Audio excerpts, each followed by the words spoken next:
नमस्कार दोस्तों, एक और वीडियो में सभी का स्वागत है। और इस वीडियो में हम बात करने वाले हैं झारखंड के गुमला जिले में निकली हुई चौकीदार की वैकेंसी के बारे में। जी हाँ दोस्तों, झारखंड के गुमला जिले में चौकीदार की वैकेंसी आ गई है एंड इस वीडियो में हम लोग इसी की वैकेंसी के बारे में बात करने वाले हैं। लेकिन उससे पहले अगर हमारे चैनल पर नए हैं तो पहले चैनल को सब्सक्राइब कर लीजिए ताकि आगे भी इस तरह की महत्वपूर्ण जानकारी आपको मिलती रहे। तो चलिए बेंद्रे हम लोग शुरू करते हैं। सबसे पहले यहाँ पे देख पा रहे होंगे दोस्तों, उपायुक्त सह जिला दंडाधिकारी का कार्यालय गुमला, और ये विज्ञापन संख्या है 1/2023। आवेदन हेतु अंतिम तिथि 30/10/2023, यानी कि ये पूरा महीना आपके पास है आवेदन करने के लिए।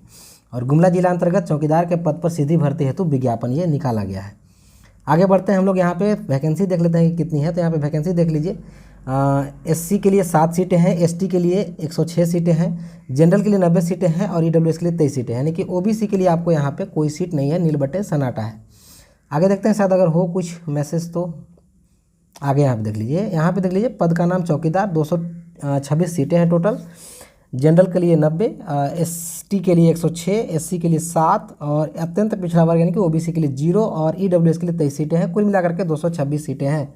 मतलब ओबीसी के लिए यहाँ पे एक भी सीट नहीं है दोस्तों। क्वालिफिकेशन की बात करें तो मैट्रिक पास यहाँ पे मांगा जा रहा है कि आपको 10वीं कक्षा उत्तीर्ण होनी चाहिए और 1/1/2023 को कट ऑफ डेट रखी गई है। यानी कि 1/1/2023 के पहले अगर आपने मैट्रिक पास कर रखा है तो आप इस वैकेंसी को भर सकते हैं। ठीक है दोस्तों, अब आगे हम लोग एज की बात कर लेते हैं कि एज क्या रखा गया है। तो उम्र सीमा की बात करें तो न्यूनतम उम्र सीमा आपको 18 वर्ष रखा गया है।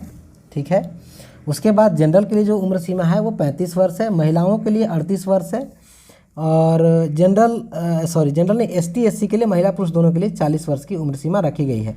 इस उम्र सीमा के अतिरिक्त जो भी दिव्यांग साथी है हमारे, उनके लिए 10 वर्ष की अतिरिक्त छूट दी गई है। ठीक है, ओबीसी का कोई सीट नहीं है, इसलिए ओबीसी का यहाँ पे कोई जिक्र नहीं है उम्र के लिए। आगे अगर हम लोग एज का यहाँ पे देखिए, कट ऑफ डेट जो रखा गया है वो 1/8/2023 रखा गया है। यानी कि 1/8/2023 को कम से कम 18 वर्ष और जनरल के 1/8/2023 को ज़्यादा से ज़्यादा 35 वर्ष होना चाहिए। ठीक है, ये आपकी कट ऑफ डेट हो गई। अब हम लोग शारीरिक माप की बात कर लेते हैं कि कितना आपका हाइट होना चाहिए। तो यहाँ पे हाइट देख लीजिए, सामान्य के लिए यानी कि जनरल के लिए 160 सेंटीमीटर, एससी एसटी के लिए 155 सेंटीमीटर और महिलाओं के लिए 148 सेंटीमीटर हाइट यहाँ पे मांगा जा रहा है दोस्तों। ठीक है, अभ्यर्थी को संबंधित बीट क्षेत्र का स्थायी निवासी होना अनिवार्य है, अतः केवल न्यूनतम ग्राम पंचायत के निवासी ही आवेदन कर सकते हैं। एक और चीज़ यहाँ पे लिखा हुआ है, बहुत ही महत्वपूर्ण बात, कि आप जहाँ से बिलोंग करते हैं, जैसे गुमला जिले के किसी खास ब्लॉक से, थाना से बिलोंग करते होंगे आप, तो वहीं से अगर वहाँ पे सीट है तो आप वहीं से अप्लाई करिएगा। ज़्यादा दूर अगर आप अप्लाई करेंगे तो दिक्कत तो हो सकती है, हो सकता है कि आपके आवेदन को निरस्त भी कर दिया जाए। साइकिल चलाने का ज्ञान आपको होना चाहिए। नियुक्ति की प्रक्रिया कैसे होनी है? तो एक स्तरीय प्रक्रिया होनी है। एक लिखित परीक्षा होगी, आपको लिखित परीक्षा 50 अंकों की ली जाएगी और लिखित परीक्षा में जिला से संबंधित सामान्य ज्ञान एवं स्थानीय भाषा से संबंधित प्रश्न पूछे जाएंगे। लिखित परीक्षा में न्यूनतम अंक 30% प्राप्त करना आवश्यक होगा। सफल उम्मीदवारों की सूची 1/1:3 के संख्या में तैयार की जाएगी। कहने का मतलब है दोस्तों कि आपको 50 नंबर का एग्ज़ाम होगा इसमें। तो बहुत अच्छी बात है कि एग्ज़ाम के माध्यम से इस वैकेंसी में बहाली ली जा रही है। ये बहुत अच्छा है, क्योंकि अभी के डेट में अगर देखा जाए तो सभी वैकेंसी जो है इंटरव्यू बेस पे ली जा रही हैं। इंटरव्यू में क्या आप चेक करेंगे? आप इंटरव्यू जो नॉर्मली होता है उसमें बोलता है लोग कि लगभग सेटिंग हो जाता है। हालांकि सेटिंग होता है कि नहीं होता है कोई भी 100% जानता नहीं है, लेकिन लोग बोलता है कि सेटिंग हो जाता है, कि भाई ऐसा है वैसा है। और इंटरव्यू में आप जाते भी हैं तो आपसे कुछ ऐसा सवाल पूछा जाता है। हो सकता है कि आपके पास उस चीज़ का नॉलेज हो, लेकिन आप वहाँ पे उस चीज़ को व्यक्त नहीं कर पा रहे हैं। तो ऐसे में लिखित परीक्षा आपकी सबसे बढ़िया चीज़ है। लिखित परीक्षा के माध्यम से अगर ली जा रही है ये बहाली तो अच्छी बात है। तो आपको 50 नंबर का एग्ज़ाम होगा, जिसमें आपको गुमला जिले से संबंधित सवाल पूछा जाएगा और भाषा से संबंधित सवाल पूछा जाएगा। ठीक है, तो ये कोई बड़ी चीज़ नहीं है, बहुत अच्छा सिलेबस भी आपको दिया जा रहा है। उसके बाद आपको इस वैकेंसी के लिए जो परीक्षा होगी उसमें कम से कम 30% नंबर लाना अनिवार्य होगा। यानी कि अगर 50 नंबर की बात करें तो 15 नंबर कम से कम अगर आप ले आते हैं तो कम से कम क्वालिफाई कर जाएंगे आप।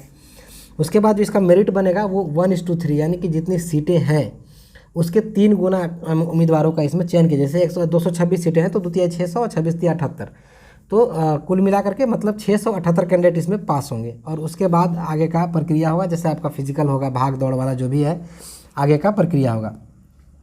लिखित परीक्षा का जो पाठ्यक्रम है वो सामान्य ज्ञान, स्थानीय जनजातीय भाषा जैसे खड़िया मुंडारी, कुड़ुख मुंडारी, नागपुरी से संबंधित 50 बहुविकल्पीय प्रश्न, जिसके लिए आपको 1.5 घंटे का समय मिल जा रहा है दोस्तों। और निगेटिव मार्किंग भी नहीं है। 1.5 घंटा बहुत ज़्यादा समय होता है 50 क्वेश्चन के लिए। यहाँ एसएससी में 100 क्वेश्चन के लिए 1 घंटा का समय मिलता है, और आपको 50 क्वेश्चन के लिए 1.5 घंटा समय मिलेगा, वो भी जीएस का क्वेश्चन के लिए। तो जीएस का क्वेश्चन अगर 50 क्वेश्चन हम लोग मान के चले तो मुश्किल से मुश्किल 10 मिनट का समय लगेगा आपको सॉल्व करने में। 1.5 घंटा बहुत ज़्यादा समय है। तो देख लीजिए, बहुत अच्छी बात है, आपको समय अतिरिक्त मिलता है तो आप अतिरिक्त समय दे करके अपने सवालों का जवाब दे पाएंगे। शारीरिक जांच की बात करें तो यहाँ पे देख लीजिए, दौड़ होने वाली है आपकी। दौड़ के लिए अलग अलग रखी गई है, महिलाओं के लिए अलग दौड़ है, पुरुषों के लिए अलग दौड़ है, और अलग अलग मार्क्स भी इसमें मिलने वाले हैं आपको। जो पेमेंट आपका होने वाला है यहाँ देख लीजिए, वेतनमान जो है चौकीदार का अपुनरीक्षित वेतनमान जो है वो पे बैंड 1 यानी कि लेवल 1 की नौकरी होने वाली है। ग्रेड पे 1800 मिलने वाला है, और लेवल 1 होगा 5200 से 20,000 के बीच में आपकी सैलरी होगी। यानी कि अगर 1800 ग्रेड पे में आप जा रहे हैं लेवल 1 में, तो आपकी सैलरी करीब 25 से 30,000 के बीच में आपको मिलेगी। तो काफ़ी अच्छी यहाँ पे सैलरी भी आपको मिलने वाली है दोस्तों।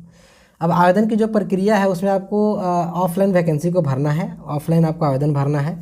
एक विहित प्रपत्र मतलब नीचे में एप्लीकेशन फॉर्म है इसी पीडीएफ में, उस पीडीएफ को भर करके उसके साथ अपने सारे डॉक्यूमेंट्स को लगा करके सभी को सेल्फ अटेस्टेड कर देना है। और अटेस्टेड करने के बाद ये पूरा एप्लीकेशन जो है वो 30/10/2023 तक आपको किसी स्पीड पोस्ट या रजिस्ट्री के माध्यम से आपको भेज देना है। हाथों हाथ आपको ये स्वीकार नहीं किया जाएगा। जो आपको एप्लीकेशन भेजने का जो पता है वो यहाँ पे देख लीजिए दिया हुआ है। उपायुक्त का कार्यालय, जिला सामान्य शाखा, नया समाहरणालय भवन, भाग 1, कमरा संख्या 9, गुमला, पिन 835207 झारखंड। ये कंप्लीट एड्रेस है आपका जहाँ पे आपको एप्लीकेशन भेजना है। तो ये अगर पीडीएफ आप देखना चाहते हैं कि ये पीडीएफ मैंने कहाँ से डाउनलोड किया है, तो ये वेबसाइट gumla.nic.in के वेबसाइट पे आपको मिल जाएगा ये पीडीएफ। एंड बाकी आपको यहाँ पे नीचे डिटेल्स, ये फॉर्म है, ये एप्लीकेशन फॉर्म है, इसी को भर करके और आपको डॉक्यूमेंट इसके साथ अटैच करके, और नीचे में आपका एडमिट कार्ड है, ये एडमिट कार्ड है जो आपको बाई पोस्ट आपके पास वापस आएगा। तो ये पूरा कंप्लीट फॉर्म भर करके आपको भेज देना है। तो यही थी कुल मिलाकर के इस वैकेंसी के बारे में जानकारी दोस्तों। अगर इस वीडियो में आपको कोई भी डाउट रह जाता है इस वैकेंसी से रिलेटेड तो आप कमेंट करके मुझसे पूछ सकते हैं। वीडियो कैसी लगी कमेंट करके जरूर बताइएगा दोस्तों, इससे थोड़ा हमें इंकरेजमेंट मिलती है। एंड सपोर्ट ज़रूर कीजिए सब्सक्राइब करके, और वीडियो को शेयर करके भी आप सपोर्ट कर सकते हैं हमें। तो यही थी ये वीडियो के बारे में, यही थी इस वैकेंसी के बारे में पूरी जानकारी। कैसी लगी कमेंट करके ज़रूर बताइएगा। एंड वीडियो अच्छी लगे तो लाइक एंड शेयर कर दीजिएगा, चैनल को सब्सक्राइब कर दीजिएगा। थैंक यू, जय हिंद।